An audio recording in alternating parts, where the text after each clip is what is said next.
For too long, the Syrian government has promised reform and continued the violence. At any time over the last 10 months, they could have stopped the bloodshed. They could have seized the initiative. They could have introduced bold and lasting reform that meets the aspirations of Syrians for greater political freedom. But the facts speak for themselves over recent months. When this Council adopted a presidential statement on Syria in August last year, the death toll was approximately 1,000.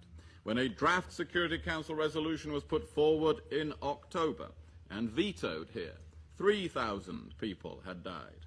Today, we believe nearly 6,000 Syrians have died in appalling circumstances. And this includes, as we have heard, 384 children. How long do Syrian families have to live in fear that their children will be killed or tortured before the Security Council will pass a meaningful resolution? How many people need to die before the consciences of all world capitals on this subject are stirred? The people of Syria can't afford to wait while more false promises and half measures from their government are accompanied by brutality on the ground. There will be no reform or political progress in Syria while such violence continues.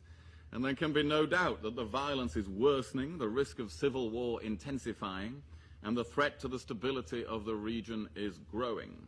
With each day that passes, finding a way back from the brink will be harder, and innocent lives will be needlessly and wrongfully lost, deaths which this Council could help to avert by acting in a united manner.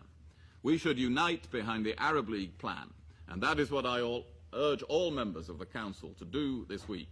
And we should remain seized of the situation in Syria, returning to the matter if the violence still continues. To fail to do so would be to undermine the credibility of this institution, betray the Syrian people, snub the Arab League, and fail in this Council's responsibilities. Thank you, Mr. President.